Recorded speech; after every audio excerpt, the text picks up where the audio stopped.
નમસ્કાર મિત્રો, કેમ છો? મજામાં? તો થંબનેલ તમે જોયું હશે. આજે આપણે ઉદાહરણ 9 1.9 કરવા જઈ રહ્યા છીએ.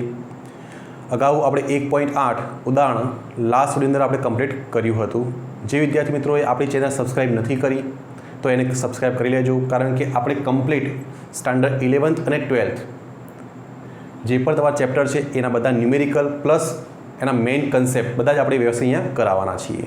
જુઓ જરા. તો ઉદાહરણ 1.9ની બેટા વાત કરીએ તો ધ્યાનથી તમે રકમ વાંચજો તમે, તો તમને ખ્યાલ આવશે કે આપણે અહીંયા બે વિદ્યુતભાર તમને આપેલા છે બેટા. એક Q1 આપ્યો છે, એક Q2 આપેલો છે. ચલો બેટા, Q1 મૂલ્ય કેટલું આપ્યું છે? 10⁻8 કુલમ તમને આપ્યું છે, અને Q2 તમને બેટા આપ્યું છે -10⁻8 કુલમ. એનો મતલબ કે એક પોઝિટિવ છે અને બીજું કયું છે? નેગેટિવ છે. ક્લિયર? અચ્છા, હવે બેટા તમારે અહીંયા વિદ્યુત ક્ષેત્ર શોધવાનું છે. અહીંયા એક જ દાખલાની અંદર 3 પાર્ટ તમને કરીને આપ્યા છે. 3 જગ્યાએ તમારે વિદ્યુત ક્ષેત્ર શોધવાનું આવશે. તો પહેલો મુદ્દો જુઓ જરા કે અહીંયા તમને Q1 આપેલા છે, બરાબર. આ તમને Q2 આપેલું છે બેટા. અંતર જુઓ જરા, રકમની અંદર આપેલું છે કે સેન્ટરથી આ અંતર બેટા કેટલું આપ્યું છે? 0.05 મીટર. અને સેન્ટરથી Q2નું અંતર પણ કેટલું આપેલું છે? 0.05 મીટર. એનો મતલબ કે આ જે બંને અંતર છે સેન્ટરથી સમાન છે, 0.05 મીટર, 0.05 મીટર. આપણે વિદ્યુત ક્ષેત્ર બેટા ક્યાં શોધવાનું છે?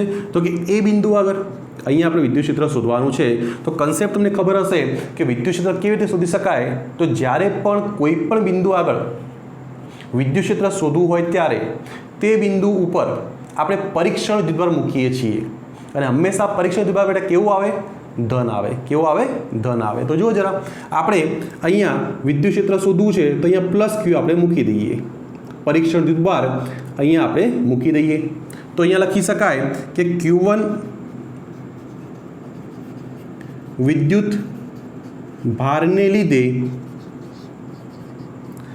એ બિંદુ આગળ વિદ્યુત ક્ષેત્ર, એ બિંદુ આગળ વિદ્યુત ક્ષેત્ર. ચલો શોધીએ આપણે. તો દિશા શોધો જરા, દિશા. તો તમને ખબર પડશે કે આ Q1 ને કારણે અહીંયા જે પણ બળ લાગશે એ બળ કઈ દિશામાં આવશે? તો કે જમણી બાજુ. અને તમને ખબર છે જે બળની દિશા હોય એ બેટા કોની દિશા હોય? વિદ્યુત ક્ષેત્રની. તમને આ ઇક્વેશનમાં સમજાયું છે કે F બરાબર QE હોય તો E કેટલા હોય બેટા? F/Q. F/Q. એનો મતલબ જુઓ કે જે દિશા બળની આવે બેટા એ દિશા વિદ્યુત ક્ષેત્રની આવે, બરાબર. તો જે દિશામાં બળ લાગે વિદ્યુતભાર ઉપર એ દિશા કોની ગણવાની? વિદ્યુત ક્ષેત્રની ગણવાની. તો અહીંયા તમે ધ્યાનથી જોશો તો આને હું નીકાળી દઉં છું. જો અહીંયા આ +Q ઉપર આ વિદ્યુતભાર બળ લગાવશે. કઈ દિશામાં લાગશે? આ દિશામાં. એનો મતલબ કે આ દિશા કોની છે? વિદ્યુત ક્ષેત્ર E1ના કારણે.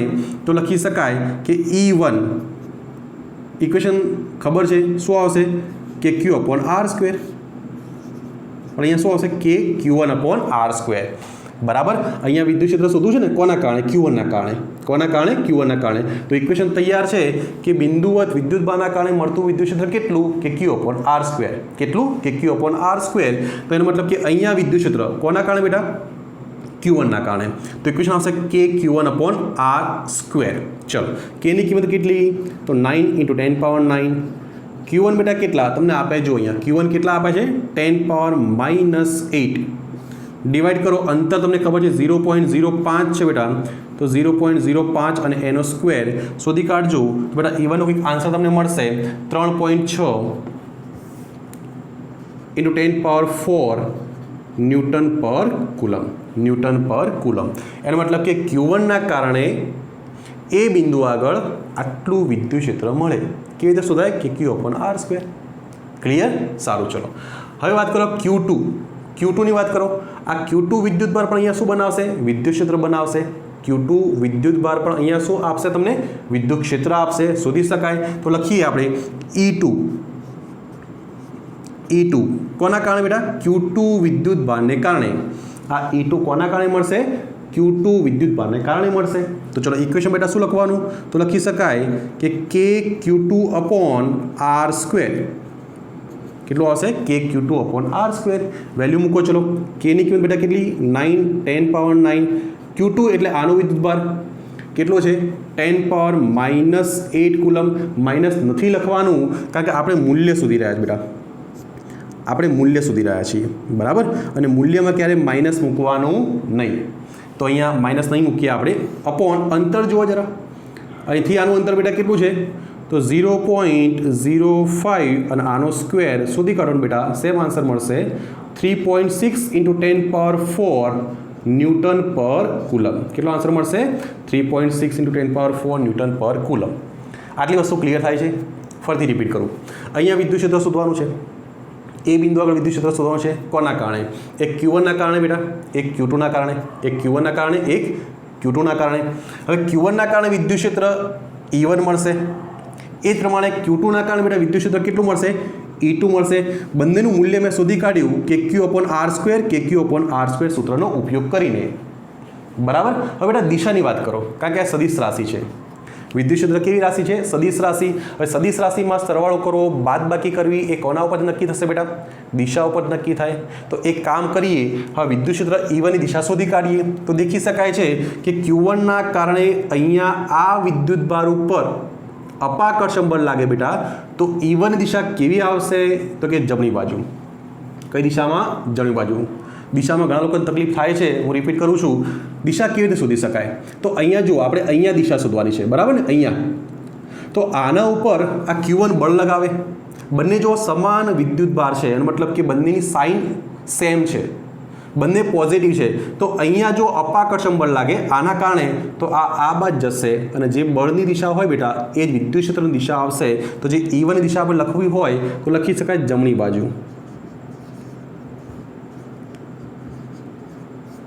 જમણી બાજુ, બરાબર બેટા. હવે જો Q2 ની વાત કરો તો Q2 બેટા નેગેટિવ છે. જુઓ અહીંયા જે વિદ્યુત ભાર છે કેવો છે? નેગેટિવ છે. હવે જો નેગેટિવ છે, આ પોઝિટિવ છે બેટા, આપણે તો અહીંયા જ જોવાનું. આ વિદ્યુત ભાર ક્યાં જશે? તો કે માઇનસના કારણે એની તરફ જશે, બરાબર. આપણે આને જોવાનું. તો આ Q ક્યાં જશે? આ પરીક્ષિત ધ્રુવક ક્યાં જશે? Q2 ના કારણે આ બાજુ જાય, આકર્ષણના કારણે બેટા ક્યાં જાય? એની તરફ જાય. તો E2 ની દિશા બેટા આવશે આ બાજુ, જમણી બાજુ જ આવે. કન્સેપ્ટ ક્લિયર થાય છે? જમણી બાજુ જ આવશે. આપણે પરીક્ષણ વિદ્યુત ભારને જોવાનું બેટા. આપણે કોને જોવાનું? પરીક્ષણ વિદ્યુત ભારને. તો Q1 ના કારણે આ બાજુ, જમણી બાજુ, અને -Q2 ના કારણે બેટા જમણી બાજુ જ આવે. તો આ તો બંને એક જ દિશા મળી ગઈ. સદિશમાં આપણે શીખ્યા છીએ કે જો બંને સદિશો એક જ દિશામાં હોય, E1 જમણી બાજુ બેટા, E2 પણ જમણી બાજુ, જો બંને સદિશો એક જ દિશામાં બેટા શું કરવાનું? સરવાળો કરવાનો. શું થાય? સરવાળો થાય. તો લખી શકાય માટે કુલ વિદ્યુત ક્ષેત્ર, કુલ વિદ્યુત ક્ષેત્ર E ક્યાં આગળ? A આગળ. તો લખી શકાય E1 + E2. કેમ સરવાળો કર્યો બેટા? બંને વિદ્યુત ક્ષેત્ર એક જ દિશામાં છે, બંને એક જ દિશામાં છે. સરવાળો કરો જરા, તો અહીંયા આવશે 3.6 × 10⁴ પ્લસ 3.6 × 10⁴. આન્સર મળશે બેટા EA = 7.2 × 10⁴ ન્યૂટન પર કુલમ. તો જો બેટા અહીંયા ફર્સ્ટ પાર્ટ આપણે કમ્પ્લીટ કર્યો. એ બિંદુ આગળ કેટલું વિદ્યુત ક્ષેત્ર મળે? તો આન્સર તો મળશે 7.2 × 10⁴ ન્યૂટન પર કુલમ. તો ચલો આને નોટ ડાઉન તમે કરી લો. એના પછી બેટા સેકન્ડ પાર્ટ આપણે સોલ્વ કરીએ. ઓકે, ચલો કમ્પ્લીટ છે. તો આને હું રફ કરી દઉં છું. આને નીકાળી દઈએ હવે. ઓકે, ચલો બેટા હવે સેકન્ડ પાર્ટ કરીએ. આ જ દાખલા માટે સેકન્ડ પાર્ટ જુઓ જરા. હવે અહીંયા તમને Q1 આપ્યું છે, આ તમને Q2, આ તો બધું સમાન છે. આ અંતર બેટા કેટલું? 0.05 મીટર. આ પણ અંતર બેટા કેટલું? 0.05 મીટર. હવે તમારે સેકન્ડ પાર્ટની અંદર અહીંયા વિદ્યુત ક્ષેત્ર શોધવાનું છે. ક્યાં આગળ? બી બિંદુ આગળ. અને બીનું અંતર બેટા Q1 થી તમને આપેલું છે રકમની અંદર 0.05 મીટર. કેટલું આપ્યું છે? 0.05 મીટર. તો બસ હવે અહીંયા આપણે વિદ્યુત ક્ષેત્ર શોધવાનું છે. તો ચલો આપણે સોલ્યુશન અહીંયા લખી રહ્યા છીએ. સોલ્યુશન સેકન્ડ પાર્ટનું બોલો કેવી રીતે કરશો બેટા? તો જો અહીંયા કેટલા વિદ્યુત ક્ષેત્ર મળે? જેટલા વિદ્યુત ભાર હોય એટલા. બે વિદ્યુત ભાર છે એનો મતલબ બે વિદ્યુત ક્ષેત્ર મળશે. પહેલાં બંનેના મૂલ્ય શોધી કાઢીએ અને પછી દિશા જોઈએ. જો સમાન દિશા હશે તો સરળ થઈ જશે બેટા, વિરુદ્ધ હશે તો બાદબાકી કરવી પડે, અને કોઈ ખૂણો મળે તો કઈ ક્વેશ્ચન આવે? Under route. યાદ કરો, A² પ્લસ બી સ્ક્વેર પ્લસ 2ab cos થીટાનો સૂત્રનો ઉપયોગ કરી શકાય. તો પહેલાં એક કામ કરીએ, આપણે Q1ના કારણે અહીંયા વિદ્યુત ક્ષેત્ર શોધી કાઢીશું, Q2ના કારણે અહીંયા વિદ્યુત ક્ષેત્ર શોધી કાઢીશું અને પછી એની દિશા ચેક કરીશું. તો લખીએ આપણે કે Q1ને કારણે, Q1ને લીધે બી બિંદુ આગળ વિદ્યુત ક્ષેત્ર, બી બિંદુ આગળ વિદ્યુત ક્ષેત્ર. ચલો મૂલ્ય લખવું છે આપણે, તો લખી શકાય કે E1 ઇક્વલ્સ ટુ, ઇક્વેશન બોલો બેટા, કે Q/R². અહીંયા Q1 લખી દેવાનું, બરાબર ને, કે આ વિદ્યુતભાર અહીંયા કેટલું વિદ્યુત ક્ષેત્ર બનાવશે, તો કે Q/R². અહીંયા Q1 લખી દેવાનું. ચલો મૂલ્ય મૂકીએ આપણે, તો Kનું મૂલ્ય કેટલું, 9 10⁻9. Q1 બેટા તમને આપે જુઓ 10⁻−8, બરાબર. અને અંતર જુઓ જરા, આ અંતર બેટા કેટલું છે, 0.05, અને એનો આપણે સ્ક્વેર કરવાનો, 0.05 અને એનો સ્ક્વેર. સોલ્વ કરજો બેટા, તો આનો આન્સર આવશે 3.6 × 10⁻4 ન્યૂટન પર કુલમ. કમ્પ્લીટ. તો Q1ના કારણે અહીંયા કેટલું વિદ્યુત ક્ષેત્ર મળે, તો કે 3.6 10⁴ ન્યૂટન પર કુલમ. હવે કામ કરો બેટા, સેમ કન્સેપ્ટ, Q2ના કારણે પણ અહીંયા શું મળશે, વિદ્યુત ક્ષેત્ર મળશે. શોધી કાઢીએ તો લખી શકાય કે Q2ને કારણે વિદ્યુત ક્ષેત્ર, એને આપણે E2 લખીશું બેટા. તો E2 શું આવશે, કે Q2/R². શું આવે, કે Q2/R² આવે. વેલ્યુ મૂકી દો ચલો. તો Kની કિંમત કેટલી, 9 10⁻9. Q2 જુઓ બેટા, મૂલ્ય માટે માઇનસ નહીં લખવાનું, તો કે 10⁻8 જ છે. અંતર બદલાઈ જશે. જુઓ અંતર કેટલું આવે, તો Q2ના કારણે જો અહીંથી અહીંયા અંતર કેટલું, તો 0.05 પ્લસ 0.05 પ્લસ 0.05, બેટા આન્સર આવશે 0.15. કેટલો આવશે, 0.15. અને મતલબ Q2 થી અહીંયા જે બિંદુ આગળ વિદ્યુત ક્ષેત્ર શોધવું છે એનું અંતર આવશે બેટા 0.15 અને એનો સ્ક્વેર. શોધી કાઢીશું તો આન્સર બેટા મળશે 4 × 10⁻3 ન્યૂટન પર કુલમ. કેટલો આવશે બેટા, 4 × 10⁻3 ન્યૂટન પર કુલમ મળશે. ક્લિયર થાય છે. પહેલાં E1 શોધી કાઢ્યું આપણે, પછી બેટા કેટલું મળ્યું, આપણે E2 શોધી કાઢ્યું. હવે જો સરવાળો કરવો, બાદબાકી કરવી, કેવી રીતે સોલ્વ કરશો, તો હવે આપણે દિશા શોધીશું બેટા. શું કરીશું, દિશા શોધી કાઢીશું. તો જુઓ જરા, Q1ના કારણે અહીંયા દિશા શોધવા માટે આપણે પરીક્ષણ વિદ્યુતભાર કેપિટલ Q મૂકી દેવાનો. ધન વિદ્યુતભાર Q આપણે મૂકી દે, સ્મોલ મૂકીશું બેટા, કેપિટલ નહીં મૂકીએ, સોરી, આપણે સ્મોલ Q મૂકીશું. તો પ્લસ Q. જો આ Q1ના કારણે આપણે અહીંયા જોવાનું, તો આ Q ક્યાં જશે બેટા, આકર્ષણ થાય કે અપાકર્ષણ, તો કે અપાકર્ષણ. અપાકર્ષણ થાય બેટા તો આ દૂર જાય, આ દૂર જાય, બરાબર ને. આપણે અહીંયા વિદ્યુત ક્ષેત્ર શોધવું છે, તો આપણે આને જોવાનું, કોને, પરીક્ષણ વિદ્યુતભારને. તો Q1ના કારણે આના ઉપર અપાકર્ષણ બળ લાગે તો એ દૂર જાય બેટા. આ દિશા કઈ આવે, તો કે ડાબી બાજુ. કઈ આવશે, ડાબી બાજુ. તો એ લખી શકાય, જે E1 મળશે બેટા એ મળશે ડાબી બાજુ. ક્લિયર. ફરીથી રિપીટ કરીએ, અહીંયા આપણે વિદ્યુતભાર મૂકી દેવાનો, બંને વચ્ચે શું થાય, અપાકર્ષણ. તો Q ક્યાં જાય, એનાથી દૂર જાય બેટા. તો દૂર જાય એનો મતલબ કે આ કઈ દિશા આવશે, ડાબી બાજુ આવશે. ક્લિયર. સેકન્ડ પાર્ટ જુઓ જરા, E2. અહીંયા વિદ્યુતભાર કયો છે, -Q2 છે, માઇનસ છે. આ માઇનસ છે, આપણે અહીંયા વિદ્યુત ક્ષેત્ર શોધવું છે, તો આપણે આને જોવાનું બેટા. આ પરીક્ષણ વિદ્યુતભાર ઉપર -Q2 આકર્ષણ બળ લગાવે, જેના કારણે આ Q ક્યાં જાય, એની તરફ જશે. ક્યાં જશે, એની તરફ જશે બેટા. તો અહીંયા લખી શકાય કે જમણી બાજુ આવશે. શું આવશે બેટા, જમણી બાજુ. તો E1 ની દિશા આ બાજુ આવે છે, અને જે E2 ની દિશા આવે છે બેટા, અહીંયા લખી શકાય કે આ જે દિશા છે એ E1 ની દિશા મળે છે, અને અહીંયા બેટા જે દિશા મળે કોની મળે છે, E2 ની મળે છે. ક્લિયર.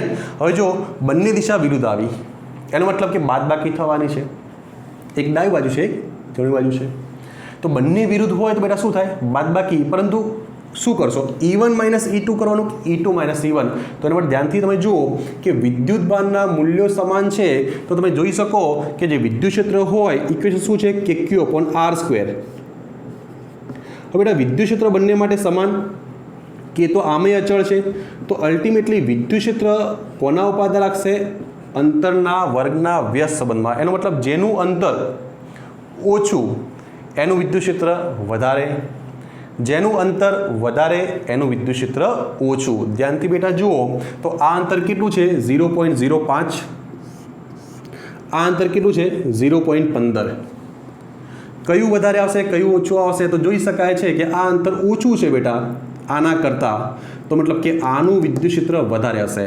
અંતર ઓછું વિદ્યુત ક્ષેત્ર બેટા વધારે, તો અહીંયા અંતર ઓછું છે તો વિદ્યુત ક્ષેત્ર બેટા વધારે આવશે. જોઈ શકાય છે કે આ અંતર 0.05 મીટર છે બેટા અને આ અંતર કેટલું છે 0.15.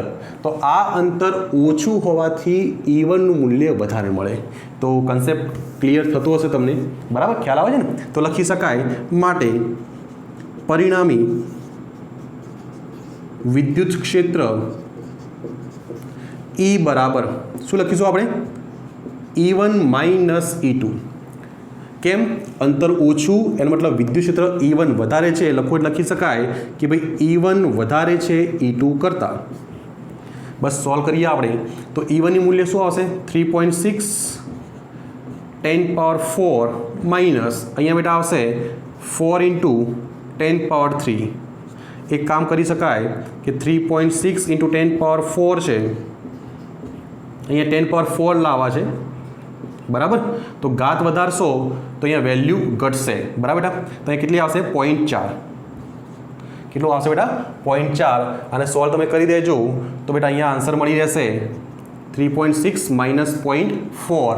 તો અહીંયા આન્સર બેટા મળશે 3.2 × 10⁴ ન્યૂટન પર કુલમ, બરાબર? ક્લિયર છે? કેટલો આન્સર મળશે બેટા 3.2 × 10⁴ ન્યૂટન પર coulomb. E1 minus E2. Concept clear થાય છે? તો અહીંયા બંને વિદ્યુત ક્ષેત્ર બેટા વિરુદ્ધ દિશામાં હતા, જેના કારણે તમને અહીંયા બાદબાઈ કરી અને આન્સર કેટલો મળ્યો 3.2 × 10⁴ ન્યૂટન પર કુલમ. ચલો બેટા નોટ ડાઉન કરી લો. એના પછી છેલ્લો કિસ્સો જોઈએ આપણે. કમ્પ્લીટ? ચલો આને હવે નીકાળી દઈએ. હવે બેટા લાસ્ટ કેસ જો, લાસ્ટ કેસ. ચલો આને હું નીકાળી દઉં છું. હવે લાસ્ટ કેસની અંદર બેટા થર્ડ પાર્ટની અંદર તમને અહીંયા Q1 ને Q2 આપેલા છે. ચલો અહીંયા આપણે સોલ્વ કરી દઈએ. અહીંયા સોલ્વ કરીએ. જો જરા અહીંયા Q1 છે, અહીંયા Q2. ઓકે, સેન્ટરમાં લાવો. ચલો અહીંયા તમને બેટા આપ્યા છે Q1, બરાબર? અહીંયા તમને શું આપ્યું છે Q2. હવે તમને અહીંયા એક બિંદુ આપ્યું છે, અહીંયા તમને એક બિંદુ આપ્યું છે અને જેનું અંતર તમને આપેલું છે Q1 થી બેટા તમને આપ્યું છે 0.1 મીટર તમને આપેલું છે. એ જ પ્રમાણે બેટા આ જે બિંદુ છે એનું અંતર Q2 થી પણ તમને આપ્યું છે 0.1 મીટર. ટેક્સ્ટબુકની અંદર આપ્યું છે બેટા, તમે ચેક કરજો. અહીંયા 0.1 મીટર છે, અહીંયા પણ કેટલું છે 0.1 મીટર છે. ક્લિયર? સારું. આ અંતર બેટા તમને ખ્યાલ જ છે 0.05 મીટર અને આનાથી અહીંયા અંતર કેટલું આપ્યું છે 0.05 મીટર. આ પણ તમને અહીંયા આપેલું છે. અહીંયા બેટા વિદ્યુત ક્ષેત્ર શોધવાનું છે. આને બસ C ના આપીએ તો C બિંદુ આગળ વિદ્યુત ક્ષેત્ર બેટા આપણે શોધવાનું છે, બરાબર? શોધી કાઢીએ. જો તો અહીંયા વિદ્યુત ક્ષેત્ર કોના કારણે મળે તો Q1 ના કારણે મળશે અને કોના કારણે Q2 ના કારણે મળશે. તો પહેલાં લખીએ આપણે કે Q1 ને કારણે C બિંદુ આગળ વિદ્યુત ક્ષેત્ર. તો પહેલાં મૂલ્ય શોધી કાઢીએ, પછી આપણે દિશાની વાત કરીએ બેટા. તો લખી શકાય કે E1 = શું લખશો KQ1/R², બરાબર ને? તો K ની કિંમત કેટલી 9 10⁻9. Q1 બેટા કેટલા? તો Q1 તમને આપે છે 10⁻−8. અંતર ધ્યાનથી જુઓ તમે, આ અંતર તમને આપ્યું છે બેટા કેટલું 0.1². સાદુરૂપ જરા આપી દેજો તો આન્સર આવશે 9 × 10⁻9 ન્યૂટન પર કુલમ, બરાબર? તો તમને E1 બેટા અહીંયા મળી ગયા. વિદ્યુત ક્ષેત્ર કોના કારણે? Q1 ના કારણે. ક્લિયર? સારું. ચલો હવે એવી જ રીતે લખી શકાય કે Q2 ને લીધે વિદ્યુત ક્ષેત્ર, Q2 ને લીધે વિદ્યુત ક્ષેત્ર શું લખશો E2 બરાબર KQ2/R². ચલો K ની કિંમત કેટલી 9 10⁻9. અચ્છા બેટા Q2 કેટલા મૂકવાના છે? તો મૂલ્ય મૂકવાનું છે તો 10⁻−8. અંતર ધ્યાનથી જુઓ જરા, સેમ છે તો 0.1². સાદુરૂપ આપશો, સેમ આન્સર મળશે 9 × 10⁻9 ન્યૂટન પર કુલમ. ક્લિયર? એનો મતલબ કે સી બિંદુ આગળ Q1 ને કારણે વિદ્યુત ક્ષેત્ર મળ્યું એટલું જ વિદ્યુત ક્ષેત્ર Q2 ને લીધે અહીંયા તમને મળે છે. જો બંનેના મૂલ્ય બેટા સમાન છે તો લખી શકાય કે જેટલું મૂલ્ય E1 નું છે બેટા એટલું જ મૂલ્ય કોનું છે? E2 નું છે. એને આપણે E લખી શકાય, બંનેના મૂલ્યો સમાન છે. હવે જો દિશા આપણે શોધી કાઢીએ, સેમ કન્સેપ્ટ આવશે કે જો દિશા સમાન હોય બેટા તો સરવાળો કરવાનો, વિરુદ્ધ દિશા હોય તો બાદબાકી કરવાની, અને કોઈ એંગલ બનતો હોય, બંને સદિશ વચ્ચે કોઈ એંગલ હોય તો કઈ ઇક્વેશન આવશે? √a² + b² + 2ab cos θ. હવે બેટા એંગલ માટે થોડું ધ્યાનથી તમે જોજો કે અહીંયા આપણે વિદ્યુત ક્ષેત્રની દિશા શોધવી છે Q1 ના કારણે. તો કન્સેપ્ટ તમે શું કરો છો? તો અહીંયા આપણે પરીક્ષણ દ્વારા સ્મોલ q મૂકી દેવાનો અને એ પણ ધન, બરાબર ને? અહીંયા બેટા +q મૂકી દઈશું, થોડું મોટું લખીએ આપણે. ચલો +q આપણે મૂકી દઈએ. તો જો જરા આ Q1 ના કારણે અહીંયા અપાકર્ષણ બળ લાગે તો Q1 બેટા ક્યાં જાય? દૂર જાય. આપણે એ જ રેખા ઉપર એની દિશા આવે આપમાળે. દેખાય છે તમને? ચલો તો અહીંયા વિદ્યુત ક્ષેત્ર E1 ની દિશા બેટા આ બાજુ આવશે, હે ને? અહીંયા +q છે તો એ જ જે લાઈન છે એને આપણે આગળ એક્સટેન્ડ કરીશું બેટા, તો આ દિશા આવશે E1 ને. ક્લિયર? તમે E2 ની દિશા બેટા શોધો. E2 ની દિશા ક્યાં આવશે? ચલો E1 ની દિશા બેટા તમને દેખાતી નથી, થોડું નીચે કરી દઈએ. ચલો 2 સેકન્ડ. ઓકે ચલો અહીંયા સુધી રાખીએ બસ. હવે દેખાય છે E1. ચલો તો E1 બેટા ક્યાં આવશે? આ દિશામાં આવશે. હવે E2 ની વાત કરો બેટા, તો જો અહીંયા -q2 છે ને, અહીંયા નેગેટિવ છે, તો અહીંયા આ +q ઉપર આકર્ષણ બળ લાગે આ -q2 ના કારણે, તો આ +q ક્યાં આવે? એની તરફ આવે, આ દિશામાં બેટા આવશે. તો અહીંયા જે આ દિશા મળે બેટા, આ દિશા એ કોની મળશે? E2 ની મળશે. ખ્યાલ આવે છે? આ દિશા E1 ની, બરાબર? આ ઉપર દિશા કોની બેટા? E1 ની. આ દિશા E2 ની. ક્લિયર? હવે ધ્યાનથી તમે જુઓ એંગલ કેટલું મળે છે. તો એને શોધવા માટે એક કામ કરી બેટા, અહીંયા એક લાઈન ખેંચી લઈએ. અહીંયા એક સ્ટ્રેટ લાઈન હું ખેંચી લઉં છું, બરાબર? હવે ધ્યાનથી જુઓ જરા, આ 0.1 મીટર, આ 0.1 મીટર ટોટલ, આ પણ બેટા કેટલું? 0.1 મીટર. તો આ તો સમબાજુ ત્રિકોણ થઈ જશે, અને સમબાજુ ત્રિકોણ બેટા હોય તો આ એંગલ 60 આવે, બરાબર ને? 0.1 0.1 0.1, બરાબર? તો એનો મતલબ કે બેટા સમબાજુ ત્રિકોણ હોય તો અહીંયા 60 અને 60 આવે. આ પણ એંગલ કેટલો બેટા? 60 આવશે. હવે જો જરા ધ્યાનથી, આ એંગલ 60 હોય બેટા, આ એંગલ કેટલો આવે? જો આ તમારી હોરિઝોન્ટલ લાઈન, બરાબર? આ તમારી સમક્ષિતિજ રેખા, આ પણ સમક્ષિતિજ રેખા. આ એંગલ 60 હોય બેટા, તો આ એંગલ કેટલો આવે? આની સાથે સમક્ષિતિજ સાથે બેટા એંગલ કેટલો? તો અહીંયા 60, તો અહીંયા બેટા કેટલો આવે? 60 આવે. એંગલમાં ધ્યાન રાખજો, આ 60 બેટા, આ પણ કેટલો આવે? 60. જો એ જ લાઈન છે ને, આ એ જ લાઈન છે, અને આ સમક્ષિતિજ રેખા અહીંયા છે, બંને કેવી સમાંતર છે, હે ને? તો આ એંગલ 60, તો આ એંગલ કેટલો બેટા આવે? 60 આવે. હવે ધ્યાનથી જુઓ જરા, અહીંયા Z બને. જો એક આમ જશે, એક લાઈન અહીંયા જાય ને એક લાઈન અહીંયા જાય. જો 1 2 3. તો બેટા અહીંયા 60 હોય તો Z બનતો હોવાને કારણે અહીંયા પણ બેટા એંગલ કેટલો આવશે? 60 આવશે, બરાબર ને? Z બને ને આમ, તો આ એંગલ 60, આ એંગલ 60 બેટા. તો ટોટલ એંગલ કેટલો આવશે? તો ધ્યાનથી તમે જુઓ કે E1 અને E2 વચ્ચે બેટા એંગલ 120 આવે છે. કેટલો એંગલ આવે છે? 120. તમને દેખાય છે કે નથી દેખાતું? એક વાર હું ચેક કરી લઉં, બરાબર? ટોટલ એંગલ કેટલો આવે બેટા? 120. ચલો દેખાય છે. E1 ઉપર બેટા E1 લખ્યું છે, દેખાતું નથી. એક જ મિનિટ. અહીંયા આ બેટા E1 છે, આ બેટા E1 છે, બરાબર ને? તો જો એંગલ બેટા કેટલો આવે? 120. હવે તમને ખ્યાલ છે કે જો બે સદિશો હોય, એક સદિશ A છે, એક સદિશ B હોય, અને બંને વચ્ચે એંગલ 120 હોય, બંનેના મૂલ્ય બેટા સમાન હોય, જેટલું મૂલ્ય A નું હોય એટલું જ મૂલ્ય B નું હોય, તો પછી પરિણામી સદિશ કેટલો આવે? કોઈ પણ એકના મૂલ્ય જેટલો આવે, કોઈ પણ એકના મૂલ્ય જેટલો આવે. તો જો ડાયરેક્ટ આપણને આ કન્સેપ્ટ ખ્યાલ ના હોય તો કોઈ ચિંતા નહીં, આપણે કામ કરીએ, જનરલ સૂત્રનો ઉપયોગ કરીશું. તો લખી શકાય કે સી બિંદુ આગળ પરિણામી વિદ્યુત ક્ષેત્ર, પરિણામી વિદ્યુત ક્ષેત્ર, બોલો શું ઇક્વેશન લખશો? E પરિણામી, E net equals to √a². એની જગ્યા બેટા શું છે? અહીંયા E છે, તો E² + E² પ્લસ 2ab એટલે e into e cos theta બેટા થીટા કેટલા છે 120 બરાબર ને under root a square plus b square plus 2ab cos theta angle કેટલો બેટા બંને વચ્ચે 120 કેટલો 120 ચલો સાદુરૂપ જરા આપી દો તો કેટલો આન્સર આવશે અહીંયા બેટા આવશે 2e સ્ક્વેર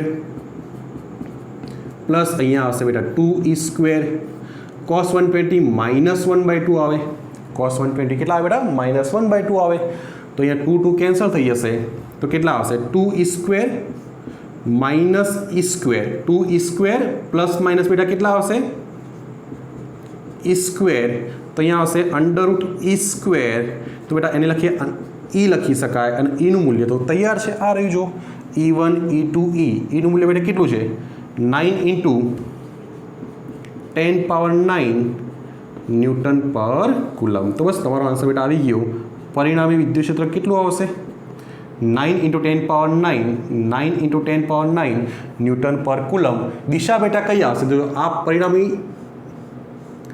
સદિશની દિશા છે ઈ નેટ આ દિશામાં આવશે જમણી બાજુ ક્યાં આવશે બેટા જમણી બાજુ ક્યાં આવશે જમણી બાજુ બરાબર આનો જે સેકન્ડ પાર્ટ હતો એનો બેટા આન્સર આવ્યો તો E1 ગ્રેટર E2 હતા E ઇક્વલ્સ ટુ કંઈક આવું મેં લખ્યું હતું E1 માઇનસ E2 લખ્યું હતું બેટા તો અહીંયા જે આન્સર આવશે સેકન્ડ પાર્ટની વાત કરી રહ્યો છું એ બેટા કઈ બાજુ આવશે તો કે E1 જે દિશામાં હોય એ દિશામાં આવે તો E1 બેટા કદાચ ડાબી બાજુ હતું બરાબર તો સેકન્ડ કિસ્સાની અંદર જે પરિણામી E આવશે એ બેટા ક્યાં આવશે ડાબી બાજુ આવશે હે ને E1 ડાબી બાજુ હતું અહીંયા થર્ડ પાર્ટની અંદર બેટા તો થર્ડ પાર્ટની અંદર દિશા ક્યાં આવશે તો કે જમણી બાજુ તો લખી શકાય અહીંયા જમણી બાજુ ક્યાં આવશે બેટા જમણી બાજુ ક્લિયર છે તો જો આપણે એક જ દાખલો હતો ઉદાહરણ 1.9 એની અંદર 3 કિસ્સા આપણે જોયા પહેલા EA મતલબ કે સેન્ટર ઉપર અહીંયા આપણે બિંદુ રાખ્યું અહીંયા વિદ્યુત ક્ષેત્ર શોધ્યું